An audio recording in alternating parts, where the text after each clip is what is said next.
موږ د التحقیق المختار اور د الفتاوی المیوندیه هغه مسائل چې هغه غلطی دي یا د هغه د بریلیانو مسائل دي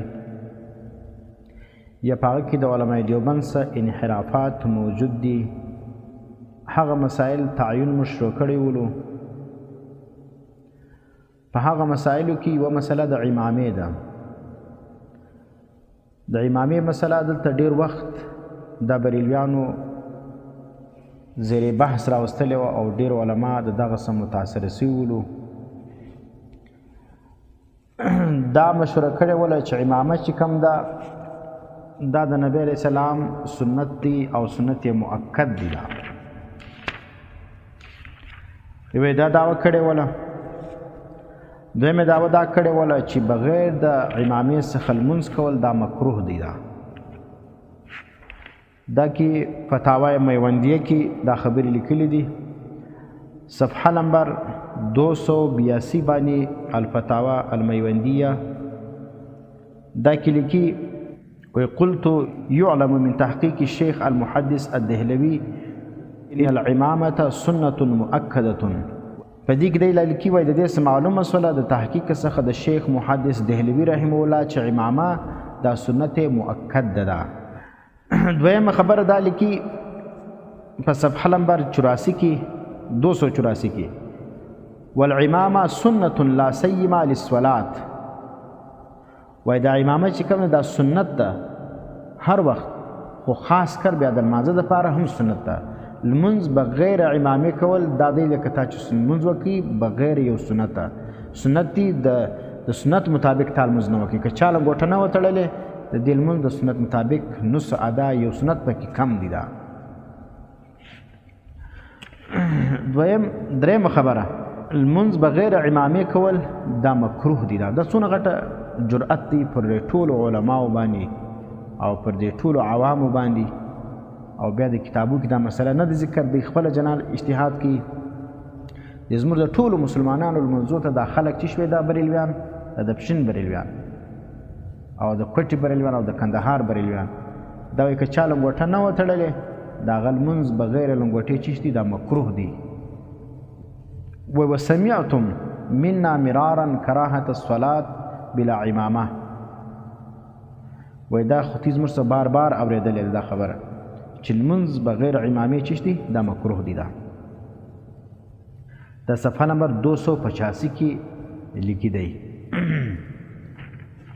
او بل خبره دا لیکي صفحه نمبر 287 کې لیکي وخلاصة الكلام في هذا المقام ان العمامة سنة مستمرة مؤكدة على التحقيق. وای دا خلاصه د کلام دا سوله چې امامه سنت مستمره او مؤکده ده. معنی سنت مؤکد ده. موږ ویلو مخته په تیر درس کې چې سنت مؤکد څه ته وایي و هغه فعل ته وایي چې نبی علیه السلام یا خلفای راشدینو یا یو د صحابه کرامو پر هغه عمل باندې مواظبت کړی وي او هغه کار په طریقه د عبادت باندې کړی وي او کار په طریقه د عبادت باندې کړی وي نو دا ته بیا سنت مؤکد ویل کیږي. اوس نو لنګوټه چې کوم ده دا په طور د عبادت نبی علیه السلام تړلی که په طور د عادت وله په دا ځای باندې دوی سر نه خلاصېږي. نبی علیه السلام لنګوټه په طور د عادت تړلې ده په طور د عبادت یې نه ده تړلې. دا موږ وروسته بیا حوالې ذکر کوو. نو د سنت مستمره ښووله نبی علیه السلام تړلې ده اکثر اوقاتو کې لنګوټه یې تړلې ده لیکن دا سنن لباس دی. دا په طور د عادت وله دا عبادت نه ولو. نو چې عبادت نه وسلو نو بیا ته څنګه دا شی چې کوم دی هغه د لمانځه دپاره شرط کوې او بغیر د دې لمونځ هغه مکروه بولې. بیا لیکي د هغه وروسته یې دوی لیکي بعد والصلاة بغیر امامة مع القدرة علیها مکروه لا شک فیه. وینې دا څونه غټه فتوا ده. موږ د دې بریلمیانو سره چې اختلاف دی هغه دغه علمي اختلاف دی چې ګور لمونځ بغیر امامې سره د قدرته پر دې باندې دا مکروه دی. دی وایي نو ستا مقتدیان خو چې کم دي هغه به ډېر به تړي او ډېر به بیا نه تړي. نو د هغو کسانو چې هغه قدرت پر امامه خو لري لیکن هغه بیا هم نه تړي نو ستا په نسبت د هغو لمونځ دا ټول مکروهات شلو. زما هغه عوامو سره چې په دې بریلویانو پسې دي د هغو څه دا خاص دي چې تاسو دغه عالم دغه علما پر تاسو باندې دا فتوا لګوي چې تاسو لمونځونه مکروه دي او حال دا دی چې دا مکروه نه دي. دا بغیر لنګوټې لمونځ کول دا مکروه نه دي. دا د بریلویانو جلا خپل یو مسله ده، غلطه مسله ده. کتابونه فقها زموږ فقه حنفي د دا مسلې تایید نه کوي چې دا کم بریلویان بیانوي. نو اوس دا کسان سرونه پر ماتي هغه ورته ستا لمونځونه مکروه دي. عوام خلک دي پر بریلویانو سرونه ماتي او هغه ورته وایي ستا لمونځ مکروه دي. کتاب کې دا مسله لیکلې ده، حالانکې هر بریلوی عامي خو نو لنګوټه نه تړي او شنې تړي، په دې پسې ولاړ دی لمونځ کوي او حال دا دی ملا یې دا وایي چې ستا لمونځ چې دي دا مکروه دي. دا خو دغه سوله دا مولانا نور محمد صاحب المیوندي فتاوای میوندیه کې دا ذکر کړی وله او د دې شاګرد دی مشهور په سیفیت او په بریلیت باندې مولانا عبدالخالق آغا صاحب. خو مسله چې د لیکلې ده دا مسله غلط لیکلې ده، وایي لنګوټه تړل دا چیز دا سنت مؤکد ده. التحقیق المختار 265 صفحه کې تاسو وګورئ. 265 صفحه کې مولانا عبدالخالق سیفی صاحب چې د مولانا نور محمد صاحب شاگرد دی هغه لیکي 268 صفحه کې سوال پگڑی باندھنا کیا حکم رکھتا ہے، یعنی سنت ہے یا مستحب؟ جواب کی ورته لیکي پگڑی باندھنا سنت مؤکدہ ہے. خصائل نبوی شرح شمائل ترمذی دا حواله ورکړې ده، بیا د فتاوی تاطرخانی د ورکړې ده، مرکات ورکړې ده، مجموع رسائل د ورکړې ده. او بیا لیکي اور جو فقہا یہ کہتے ہیں کہ نماز 3 کپڑوں میں مستحب ہے، قمیص، تہبند، پگڑی، تو شیخ ابوالعدل کہتے ہیں کہ وہ حکم مجموعی ہے، ہر ایک الگ الگ مقصود نہیں. وینه نو نور په فقهاو کې دلته څوک نس ملاو چې دا جواب وکړي، بس شیخ ابوالعدل پر ده باندې دغه حنفیت ختم سوی دي. نو دغسې دا جواب ذکر کوي چې چا دا ویلي چې دا مستحب دی، نو دغه مقصد دا نه دی چې د هر یو جلا جلا مقصد، بلکې دا حکم د مجموعې دی. دا دلته دا ذکر کړی ده. او بل چې کوم د صفحه نمبر مارتو 265 کې هم دا خبره ذکر کړې ده. په آخري لیکي کې لیکي پګړی باندھنا سنت مؤکده ہے. بیا دغه خبرې کړي بس بات را نقل کړي. نو خلاصه یې چیز ولا چې دی وایي چې دغه په لنګوټه باندې لمونځ کول دا چې دا لنګوټه تړل دا سنت مؤکد ده، او په لنګوټه باندې لمونځ کول دا ډیر ثواب لري، او دا چې کوم دا سنت مستمره ده. او بل دا خبره کوي که چیرې چا بغیر لنګوټې لمونځ وکړي نو دا چې شو لمونځ دا مکروه دي. د دې جوابونه تاسو واورئ. اول خو دا مسله موږ وایو چې دا مسله د سیفیانو ده. دا مسله کې مولانا نور محمد صاحب او مولانا عبدالخالق صاحب دا دواړو اخذ کړی دي د سیفیانو څخه، خاص کر د پیر سیف الرحمن څخه. دوی موږ سیفیان نه یو، نو موږ خدا نه دي ویل چې تاسو بیعت سره کړي، ستاسو نظریه د سیفیانو ده، ستاسو عقیده او مسلې مې ټول د سیفیانو دي. اوس دا مسله چې ته لنګوټه سنت مؤکده ده، دا مسله خاص پیر سیف الرحمن ہدایت السالکین کی ذکر کړی ده. هغه ذکر کی یہ قول اعلیٰ حضرت کا بھی ہے، امامہ سنت متواترہ ہے جس کا تواتر یقیناً حد ضروریات دین تک پہنچا ہے. وینه و امامہ سنت متواترہ ده او د دې تواتر د ضروریات دین و حد ته رسیدل ماندونه قدر سخت ضروری شی ده. امامہ سنت دائمہ ہے، او امامہ چې کوم دا سنت دائمہ هم ده. ہدایت السالکین کی پیر سیف الرحمن په حواله باندې دا خبره موجوده ده.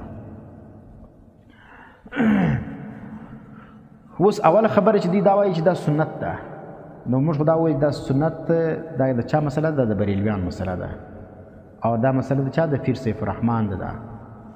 اوس موږ د دې صحیح جواب څه کوو چې سنت څه ته وایي؟ موږ وایي اول د سنت تعریف زده کړه.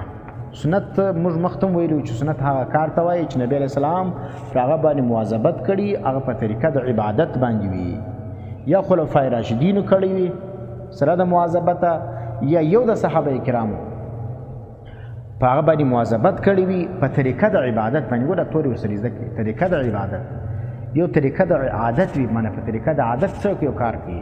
نبی علیه السلام چې دا کار کړی دي دوه قسمونه دي، یو کار یې په طریقه د عادت کوي، یو په طریقه د عبادت ولو. اوس دا په لمانځه کې تسبیحات ویل او دا رقم دغه اعتکاف کول او نور دا رقم چې کوم سنتونه دي نبی علیه السلام دا په طریقه د عبادت ولو. او یو بیا دا رقم دی چې هغه په طریقه د عادت لکه کپړې سولې، لنګوټه سوله، چوټې سولې، وینې دغه شیان چې دي دا به استعمالول نبی علیه السلام دا په طریقه د عادت ولو، دا عبادت نه ولو. نو اوس د عمامه چې کوم ده دا په طریقه د عبادت نبی علیه السلام نه دی استعمال کړی، دا په طریقه د عادت یې استعمال کړی ده. نو ټیک دی کتابو چې ذکر کړی دی چې دا سنت ده، نو دا سنن زواید کې راځي. مستمره وله د نبی علیه السلام، نبی علیه السلام پر دې باندې مواظبت کړی دی، خو دا مواظبت علی وجه عبادت نه ولو بلکې علی وجه العادت ولو. دویم ته دا د لمانځه سنت دی. نو د لمانځه سنت کې تاسو ګورئ د صلات څخه ونیسئ بیا تر عالمګیرو شامي او دا رقم دا نور چې کوم بحر دی او فتح القدیر دی، دا کتابونه وګورئ. په د لمانځه په سنتو امامه چا ذکر کړی ده؟ د لمانځه سنتونه کتابو په شمار باندې راوړي چې دونه سنتونه دي، دونه تعداد دي، الاول الثاني یا فلاني دا رقم ذکر کړي دي، اول دا دی، دویم دا، دریم دا، څلورم دا دی، دا ګر ذکر کړي. لیکن د لمانځه په سنتو کې امامه چا ذکر کړی ده؟ وینئ، نو د لمانځه په سنتو کې امامه نشته. او دویمه خبر دا ده چې دا د دې بغیر لمونځ کول مکروه دي. نو دا فقها وګورن د شرصلات څخه ونیسئ معصوم د دغه لوړو کتابو پورې په دې ټولو کې د لمانځه مکروهات هم ذکر دي. تاسو وګورئ چې په کوم کتاب کې دا ذکر کړي دي چې مکروهاتو د لمانځه کې چې یو مکروه دا دی چې سړی لمونځ بغیر لنګوټې وکړي. نو دا په مکروهات کې نه دی ذکر. دا څنګه مکروه دی چې مکروه دی په لمانځه کې او کتابونه دي ذکر کړي.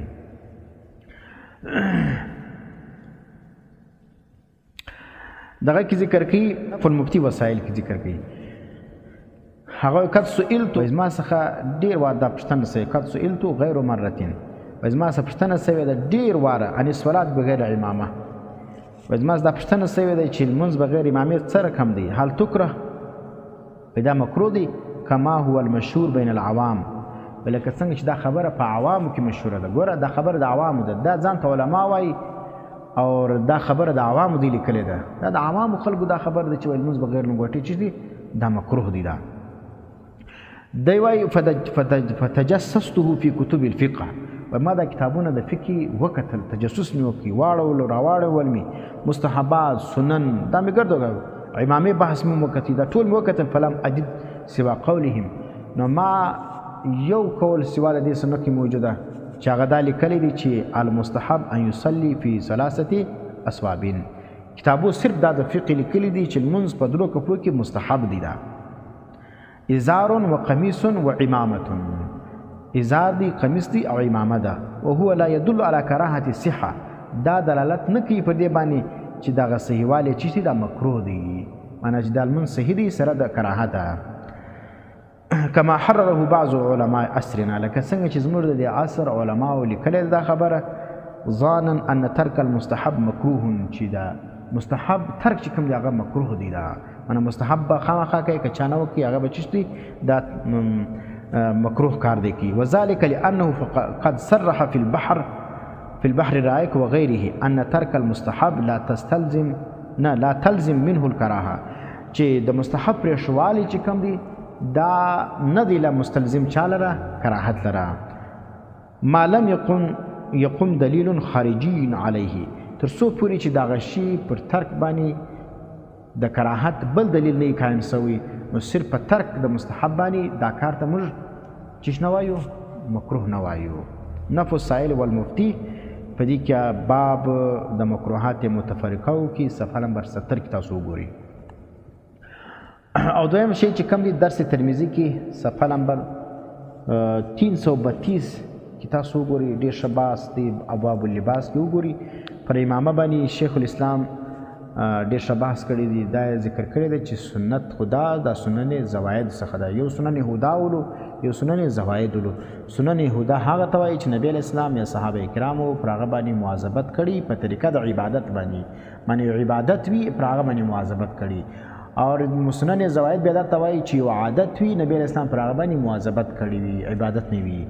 نو امامت چې کوم ده دا د باب څخه د عباداتو نه ده، د باب څخه د دغه ده د عاداتو ده. او بله دا خبره چې دی وایي چې لمونځ کول سره د امامې دا ډېر ثواب لري. لکه چې اوس روایتو کې راځي صلاة تطوع او فریضة امامة تعدل 25 صلاة، وایي چې لمونځ کول نفل لمونځ وي یا فرض لمونځ وي دا په امامه سره دا برابر وي د 25 لمونځو سره. چې ته یو لمونځ په امامه باندې وکړې دا برابر دی د هغه لمونځ سره چې 25 لمونځونه سړی بغیر امامې وکړي. او دا رقم جمعه د جمعې لمونځ په امامه سره دا برابر وي د 80 جمعو سره چې هغه بغیر امامې څوک وکړي. معنی لنګوټه دې وتړه د جمعې لمونځ دې وکړي دا چې سلو دا دی لکه تا چې 80 جمعې وکړې او 80 جمعې بغیر لنګوټې وکړه، یوه جمعه چې کوم د هغه په لنګوټه وکړه دونه ثواب لري. او دا رقم بل روایت ذکر کوي ان الرکعتین مع الامامه افضل من 70 رکعة بدونها، وایي 2 رکعاته په امامه باندې کول د افضل دي تر 80 رکعاتو بغیر امامې. دا رقم نو ډېر روایتونه دي ذکر کوي. خلاصه دا ده چې دا ټول روایت چې دي دا کمزوري دي، دا ضعیفه دي. د امامې حکم موږ ذکر کړی ولو، امامه چې کوم ده دا مباح کار دی. امامه چې شته ده دا مباح ده، سنت ده، سنت مستمره ده، د سنت لباس ده، عبادت نه دی. دا که څوک په نیت د سنت کې د نبی علیه السلام اتباع په نیت باندې چې نبی علیه السلام تړلی ده زه هم تړمه نو ثواب بالکل لري. موږ دا نه وایو چې ثواب نه لري. یو بله مسله ذکر کوم. اهم مسله دا ده چې څوک وایي ملا دپاره لنګوټه لازمه ده، ملا به خامخا لنګوټه تړي. که کوم ملا لنګوټه نه وتړلې په هغه پسې بیا خلک بد رد وایي او په هغه پسې لمونځ نه کوي، نو دا څه حکم لري؟ نو شیخ الاسلام حضرت مولانا مفتی محمد تقی عثماني صاحب ذکر کوي، هغه وایي دغه لنګوټه باندې چې څوک نکیر کوي، سیدي څوک چې لنګوټه نه تړي اور نو دا باندې بیا خلق نکیر کی، وای دغه اصول یہ ہے کہ غیر منکر پر نکیر کرنا خود منکر ہے. چې یو کار بد نه وي اوس لنګوټه نه تړل دا بد کار نه دی، نو دا بد کار چې نه دی پر دې باندې ته نکیر کې دا خپله دا ستا بد وایي دا بد کار دی. زه به عبارت درته وایم تاسو وایئ چې دی د ځانه وایي هغه څه جو شخص امامه نہ پہنے تو کوئی حرج نہیں. ګوره څوک چې لنګوټه نه وتړي وایي هیڅ حرج نشته، شیخ الاسلام وایي، لیکن اس کو برا سمجھنا، برا کہنا یا اس پر نکیر کرنا خود منکر ہے اور برا ہے. وینې څوک چې دغه بد بولي، څوک لنګوټه نه تړي هغه ته په بد نظر بولي، کوم لا بغیر لنګوټې لمونځ کوي هغه ته بد رد وایي، وینې او په هغه پسې لمونځ نه کوي هغه ته په سپک نظر ګوري. اس پر نکیر کرنا خود منکر ہے، چې پر دغه باندې دا څوک نکیر کی پر د املا باندې دا خپله بد کار کوي. اصول یہ ہے کہ غیر منکر پر نکیر کرنا خود منکر ہے، یعنی جو چیز شرعاً منکر نہیں ہے اس پر دینی نقطۂ نظر سے نکیر کرنا خود منکر ہے. چې یو شی شریعت بد نه دی ګڼلی ته هغه ته بد وایې نو ته خپله بد کار کوې. امامہ پہنا حضور صلی اللہ علیہ وسلم کی سنت ہے لیکن واجب نہیں. ګوره دا د نبی علیہ السلام سنت ده خو لیکن واجب نه ده بلکې سنن زوائد میں سے ہے. ګوره سنت څخه انکار څوک نه کوي، د نبی علیہ السلام سنت ده، خو سنت ته وپېژنه. سنت دوه قسم دي، یو سنن هدا دي یو سنن زوائد دي. دا په سنن زوائد کې ده، په سنن هدا کې نه ده. زوائد میں سے ہے، لہٰذا جو شخص امامہ پہنتا ہے انشاءاللہ اس کو اجر و ثواب ملے گا. ګوره په انشاءاللہ باندې ذکر کړي، انشاءاللہ اللہ پاک به ودته اجر او ثواب ورکړي. اگر کوئی شخص نہیں پہنتا تو کوئی گناہ نہیں، او کہ سړی بیا لنګوټه نه تړي نو دا هم هیڅ ګناه نه لري اور کراہت بھی نہیں، کراہت هم نشته.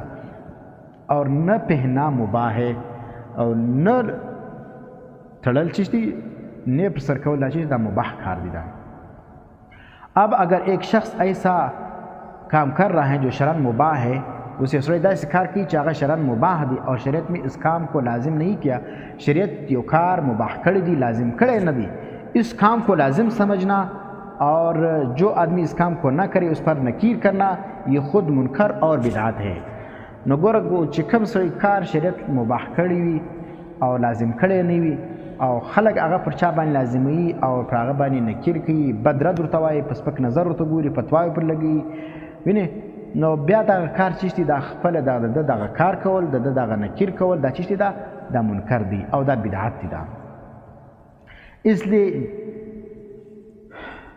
جس کام کو اللہ نے لازم نہیں کیا تو تم کہاں سے خدائی فوج دار آ گئے ہو. دا الفاظ وایي چې شی الله نه دی لازم کړی، ته د کم طرف څخه الله پاک فوجي مقرر کړی چې ته دا کار پر خلق باندې لازمه په زور په خلق کوي اور اس کو لازم کر رہے ہو، ته دا کار پر خلق باندې لازمه ہے. ګوره نو لنګوټه تړل دا مباح کار دی اور سنت خودی د نبی علیہ السلام د سنن زوائد څخه دی، سنت مؤکد او سنن هدا څخه دا نه دی. او چې څوک دغه شی لازم بولي نو بیا چې بیا په دغه وخت کې دا شی پېښول لازم دي. نو زما اوس د علماو ته دا یو توصیه ده، دا یو مشوره ده چې تاسو دا مسله په ښه انداز باندې مقتدیانو ته دا ورسمجاو کړئ. کله کله بغیر لنګوټې هم منظور کوي، نو چې د خلکو د ذهن څخه دغه چې کوم دی دا بدعت، دغه کراهت ته دې مسلې دا ووځي چې دا ګوره بغیر لنګوټې لمونځ کول چې دی دا مکروه دی. نو که بغیر لنګوټې لمونځ مکروه وي نو خالي د امام دپاره خو نه دی، بیا باید چې هر سړی لمانځل راځي بیا دې لنګوټه تړي. بیا د بریلمان ته زموږ دا مشوره ده چې تاسو مسجد له بغیر لنګوټې څوک مه پرېږدئ.